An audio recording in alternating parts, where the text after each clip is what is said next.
Hey y'all, welcome to Mentally Dedicated. My name is Mariah, and I'm not going to do this long drawn out introduction. You saw the title, so you know what the video is about. So if you're interested, stay tuned and let's get right into it. So before we even jump into what to expect when you go to therapy, what's the process and all of that, before we even get into all of that, let me just say congratulations if you are watching this video. If you made it this far, because apparently if you're watching this, you're either considering going to therapy, you probably already have an appointment scheduled and you just want to know what to expect when you go, or you're just curious. So if you're doing any of that, you're kind of dedicated to your mental health. So let me just say congratulations to you, and yeah, let's get into the video. So I do have me a little notebook here with just a couple of tips on what I want to let you all know what to expect when you go to therapy. So for one, therapy is a process, okay? Before we even get into that, therapy is a journey. It will literally take you on a journey that you probably were not prepared for. So a lot of people, they have this mindset that they're going into therapy just to help with like maybe one area of whatever they're dealing with, one area in their life. So maybe like somebody who's dealing with anger, they may say, well, I'm gonna go to therapy to figure out why I'm so angry, which is still good, definitely good. So not knocking that at all, but I'm just saying that people don't realize that therapy is a process. You actually learn more than what you even came in for.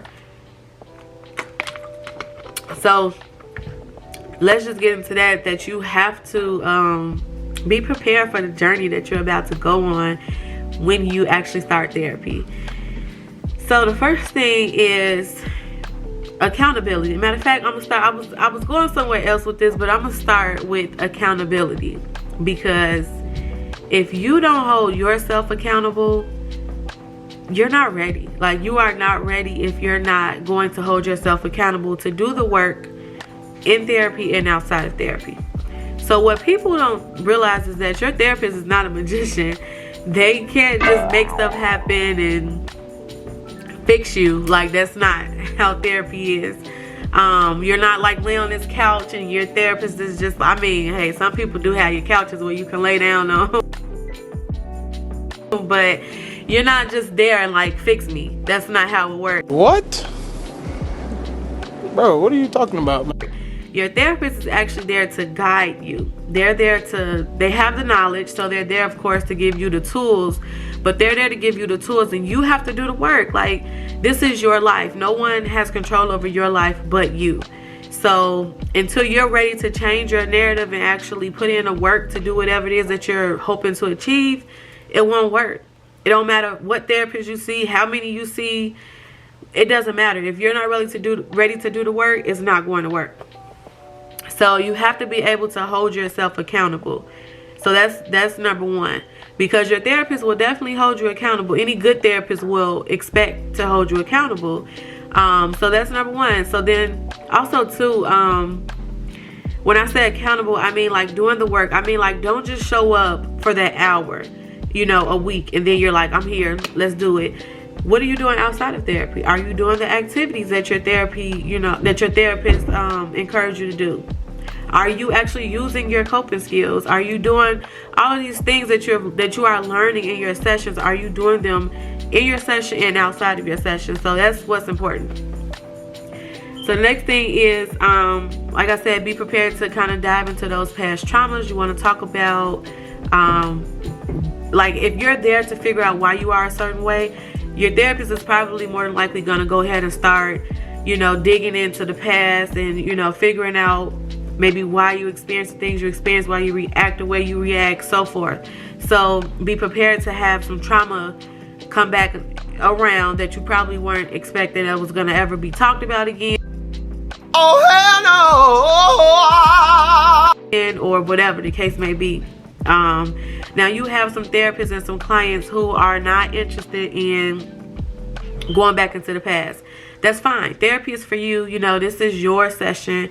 Everyone is different. So some people and some clients and some therapists, they're like starting from the here and now and moving forward. But if you are trying to figure out like why you are a certain way, why you're responding a certain way, you're going to want to dig into the past to try to figure out where to start and all of that, your patterns and all of that. So just be prepared for that. You may go into your session super happy and come out crying or leaving crying before you leave while you're in session, whatever, because of just how intense sessions can get sometimes. So but if you're ready, you're ready. You'll know when you're ready. And sometimes people may have to go to therapy just and be like, hey, I went, but I'm not ready to jump into that. That's fine. That's fine. But at least you are aware of that. So then also, you're going to learn coping skills. So your coping skills are going to help you when your triggers are brought about. So when you're experiencing those triggers, you have coping skills to help you with those triggers. Or when you're experiencing that sadness or that depression or depressive symptoms and anxiety, what coping skills do you have that's helping you when you're feeling these symptoms and having these things come about? So you're going to learn coping skills. You're going to talk about that. You're also going to you need to go in with the mindset of what goals. What do you want to achieve from therapy? Of course, your therapist will walk you through the process and kind of help you determine what goals you want to set in place and that with your treatment plan. But you want to have some idea of what it is that you hope to achieve from therapy. That way your therapist has a better idea of kind of like how to assist you to reach those goals. So, have at least like 3 goals. You want to have at least 3 goals. You're going to have the objectives of how you're going to reach those goals. So your goals should be realistic, and they should be achievable. So you want to set realistic goals, such as, like, say if you're experiencing some depression, you may want to talk about, okay, I want to get out of the house more often. So then your therapist may say, well, okay, so how often are you wanting to get out of the house? Then you can talk about wanting to get out of the house maybe 3 times a week instead of 5 times a week.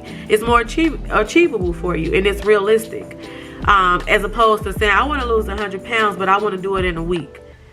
Where they do that at? Because that's not possible. So you don't want to go in there with that mindset, like I said, that your therapist is a magician, and that whatever you talk about, whatever you want to be brought once occur, it's going to happen so soon. Sometimes people are in therapy for years before they actually feel like this is what I needed. I got everything I needed from therapy and all of that. So don't go into it with the mindset of that it's going to fix everything and that in 3 weeks you're going to be okay. No, not possible. Also, you want to keep in mind that you're gonna expect to spend at least 60 minutes a week in therapy. Now, some people do go for like 45 minutes. Some people go more depending on what insurance you have, your diagnosis, and things like that. If you're intensive outpatient, all of these different things play a part, into deciding how often you will be in therapy. But for the most part, most people go for at least 60 minutes a week. For most insurance companies pay, that's what they pay. But so you do the work outside of therapy. An hour a week is not going to fix your problems. It's not going to help you get through whatever you're going through. But so those are just a quick little, just like the gist of what to expect when you start therapy. Of course, like I said, everyone is different. You do want to kind of quote unquote interview your therapist, because you want to make sure that this person is a good fit for you, as well as your therapist is probably doing the same, because they don't want to be seeing someone that they can't assist, like wasting your time, wasting their time. And you don't want to go to someone that can't help you or that you feel that you're not comfortable with. Even though the first session you're probably not going to be comfortable with them anyway, because it's just new. Like if you've never been to therapy, it's new. You don't want to sit down and just start pouring your heart out to someone that you don't know. So it is going to take time to get to know this person, but you do want to make sure before you get into too many sessions that this person is a good fit for you. So you can do like maybe after like the 3rd session, do a check-in with your therapist, and and if like a mental check-in to see if this is the right fit for you.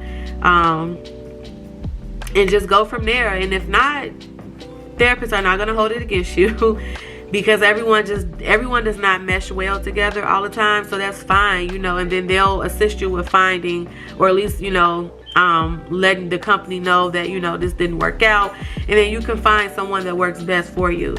So just keep in mind that it's important to make sure this person is a good fit for you.